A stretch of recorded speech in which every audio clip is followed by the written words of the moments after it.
이번 시간에는 링크드 리스트에 대해서 알아보겠습니다.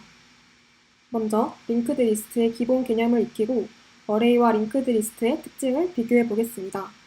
링크드 리스트의 종류는 무엇이 있는가 살펴보고 마지막으로 링크드 리스트를 C++로 구현해 보겠습니다.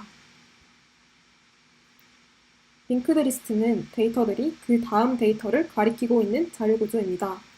이때 데이터의 위치를 가리키기 위해서 다음 데이터에 주소를 저장하는 포인터를 갖고 있습니다. 이 데이터와 포인터를 하나로 묶어서 노드라고 부릅니다. 노드 안에서 데이터를 저장하는 변수를 가리켜서 데이터 필드라고 하고 다음 노드를 가리키는 포인터를 링크 필드라고 합니다. 이 그림에서 B, C, D, E는 이전 데이터의 링크를 따라가면 찾을 수 있습니다. 그런데 A를 가리키는 노드는 보이지 않습니다. 어떻게 해야지 이 링크드 리스트의 시작점인 A의 위치를 알 수 있게 될까요? 그래서 필요한 것이 바로 이 헤드입니다. 이 헤드는 링크드 리스트의 시작점인 A를 가리키고 있습니다. 이 헤드를 따라서 첫 번째 노드를 찾고 그 다음 노드들을 찾아갈 수 있게 됩니다. 헤드가 첫 번째 노드를 가리킨다면 테일은 마지막 노드를 가리키게 됩니다. 이 마지막 노드는 next로 너를 가리키고 있습니다. 이제 링크드 리스트와 어레이는 무슨 차이가 있는지 하나씩 살펴보면서 링크드 리스트의 특징을 더 자세히 알아보겠습니다. 먼저 두 자료 구조는 메모리에 할당되는 방식에서 차이가 있습니다. 어레이는 메모리에 연속적으로 할당이 됩니다. 어레이의 엘리먼트들은 서로 바로 옆에 붙어 있게 되는데요. 반면 링크드 리스트는 노드들이 바로 옆에 붙어 있을 필요는 없습니다. 메모리의 빈 공간 어느 곳에나 노드가 할당이 되고 그 노드들이 다음 노드를 가리키고 있습니다. 두 번째로 어레이는 메모리에 고정적으로 할당이 됩니다. 고정적으로 할당이 된다는 말은 프로그램 시작 전에 어레이의 시작 주소와 사이즈가 미리 정해진다는 것인데요. 배열은 프로그램 시작 전에 할당이 되기 때문에 프로그램이 실행되는 중간에 사이즈를 변경하는 것은 어렵습니다. 반면 링크드 리스트는 메모리가 동적으로 할당이 됩니다. 즉, 프로그램이 실행 중에도 새로운 노드를 추가하거나 삭제하면서 링크드 리스트의 사이즈를 자유롭게 변경할 수 있습니다. 이 new라는 연산자를 통해서 새로운 노드가 메모리에 할당될 수 있습니다. 이전에 어레이의 사이즈는 변경이 어렵다고 하였는데요. 사실 동적 배열을 이용하면 배열의 사이즈를 변경할 수는 있습니다. 동적 배열이라고 하더라도 여전히 배열이기 때문에 메모리에 연속적으로 할당이 되어야 합니다. 사이즈가 7이었던 이 배열에 8번째 데이터를 추가해 보겠습니다. 안타깝게도 배열 옆에 메모리에는 이미 다른 데이터가 할당이 되어 있습니다. 따라서 데이터를 추가하기 위해서는 사이즈가 충분한 빈 공간을 찾아서 기존 배열의 데이터를 하나씩 옮긴 후에 새로운 데이터를 추가해야 합니다. 링크드 리스트에서는 배열과 달리 메모리에 연속적으로 할당되지 않아도 됩니다. 따라서 메모리에 빈 공간이 있다면 새로운 데이터를 빈 공간에 할당하고 기존 링크드 리스트와 연결만 시켜주면 됩니다. 배열에서는 기존 배열을 옮겨줬어야 되는데 링크드 리스트에서는 기존 노드의 위치는 변경하지 않고 새로운 노드와 연결만 시켜주면 됩니다. 이번에는 데이터를 삭제하는 방식의 차이를 알아보겠습니다. 어레이의 중간에 데이터를 삭제하게 되면 어레이는 메모리가 연속적으로 할당이 되어야 하기 때문에 삭제된 데이터 뒤에 있는 모든 엘리먼트들을 다 앞으로 옮겨줘야 합니다. 반면 링크드 리스트에서는 노드들의 포인터만 옮겨주면 됩니다. 이 링크드 리스트에서 C 노드를 삭제한다면 이전 노드인 B 노드가 D 노드를 가리키도록 포인터만 바꿔주면 C 노드를 삭제할 수 있습니다. 마지막으로 데이터에 접근하는 방식에서의 차이점을 알아보겠습니다. 어레이는 시작 주소부터 순차적으로 데이터들이 할당되어 있는데요. 그렇기 때문에 배열의 이름부터 몇 번째 인덱스에 접근할 것인지만 알면 한 번에 데이터를 얻어낼 수 있습니다.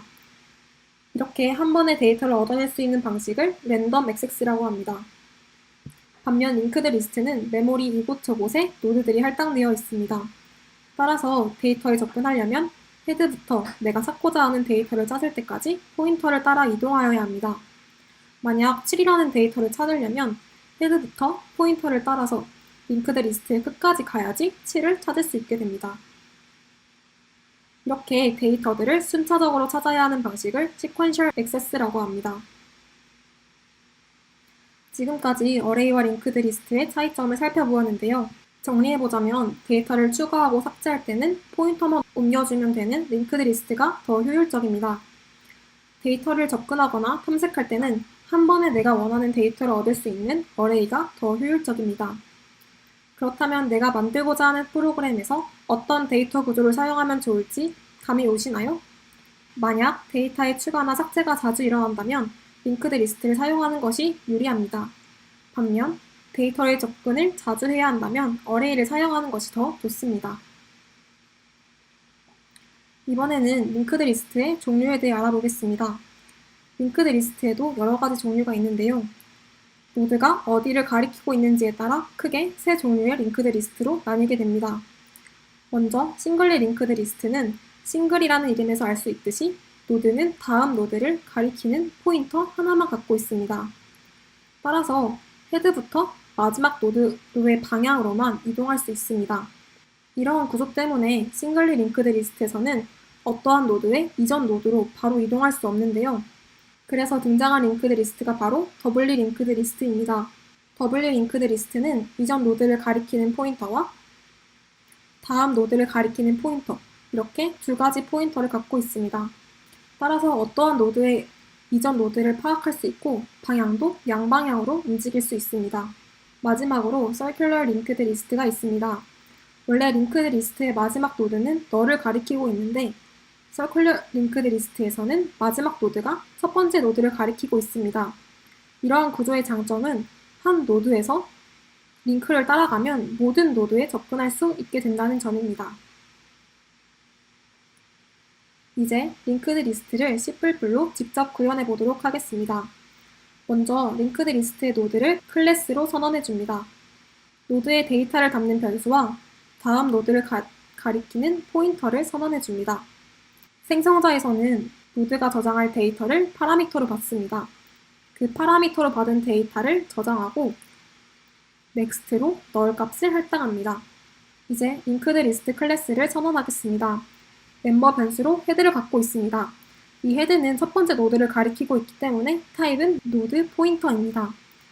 생성자에서 헤드를 초기화시켜주는데 처음 링크드 리스트는 비어있기 때문에 헤드는 너를 가리키게 됩니다. 이제 링크드 리스트 메소드를 하나씩 구현해 보도록 하겠습니다. 첫 번째로 링크드 리스트의 제일 앞에 노드를 넣는 add front를 구현해 보도록 하겠습니다. 먼저 링크드 리스트가 비어있다면 헤드가 새로운 노드를 가리키게 하면 됩니다. 만약 비어있지 않다면 새로운 노드는 next에 헤드를 가리키게 하고 헤드는 다시 새로운 노드를 가리키게 하면 됩니다. 다음으로 링크드 리스트에 가장 마지막에 노드를 추가하는 add last를 구현해 보도록 하겠습니다. 만약 링크드 리스트가 비어있다면 헤드가 노드를 가리키게 하면 됩니다. 이는 이전 add front에서 구현하였으니 add front 함수를 부릅니다. 그게 아니라면 링크드 리스트를 순회할 포인터가 헤드를 가리키게 하고 노드의 가장 마지막으로 넘어가도록 합니다. 노드의 마지막은 너를 가리키고 있기 때문에 포인터의 next가 너린 노드를 만날 때까지 포인터를 옮기면 됩니다. 포인터는 마지막 노드인 b를 가리키게 됩니다. 이제 이 b가 next로 새로운 노드를 가리키게 하면 됩니다. 링크드 리스트가 비어있는지 확인하는 isEmpty는 헤드가 너를 가리키고 있는지 확인하면 되는데요. 너를 가리키고 있다면 true를 반환하고 아니라면 false를 반환합니다. 어떠한 데이터가 링크드 리스트에 존재하는지 확인하는 search 함수를 구현해 보도록 하겠습니다. 먼저 포인터가 헤드를 가리키게 하고 마지막 노드까지 순회하면서 포인터의 데이터가 x와 일치하는지 확인합니다. 만약 일치하는 노드를 만나면 그 포인터를 반환하고 끝까지 일치하는 데이터를 찾지 못한다면 null을 반환합니다. 마지막으로 특정 데이터를 가진 노드를 삭제하는 delete node 함수를 구현해 보도록 하겠습니다. 먼저 x라는 데이터를 가진 노드를 search 함수로 가져옵니다. 만약 노드를 찾지 못한다면 search는 null을 반환할 것이기 때문에 노드가 null이라면 노드를 찾지 못했다는 메시지를 반환하고 함수를 종료하게 됩니다. 만약 찾은 노드가 첫 번째 노드였다면 헤드의 위치를 그 넥스트로 옮겨주게 됩니다. 아닐 경우 포인터의 넥스트가 이전 노드일까지 while문을 반복하면서 포인터를 이동시켜줍니다. 이제 이 노드를 링크드 리스트와 연결을 끊어줘야 하는데요. 이 포인터의 넥스트가 노드가 아닌 노드의 그 다음 노드를 가리키도록 바꿔줍니다. 마지막으로 삭제한 이 노드를 반환하고 함수를 종료합니다. 링크드 리스트를 직접 실행시켜 보면서 어떻게 링크드 리스트의 구조가 변하는지 확인해 보겠습니다. 먼저 데이터 두 개를 링크드 리스트의 앞부분에 추가하는 add front 연산을 실행시켜보고 두 개의 데이터를 링크드 리스트의 마지막에 추가하는 add last를 실행시켜보겠습니다. 그리고 3이라는 데이터를 가진 노드를 삭제하는 연산을 실행시켜보겠습니다.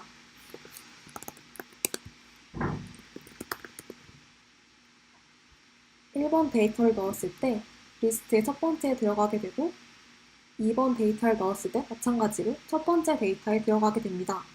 3번과 4번은 리스트의 마지막에 들어가게 되고요.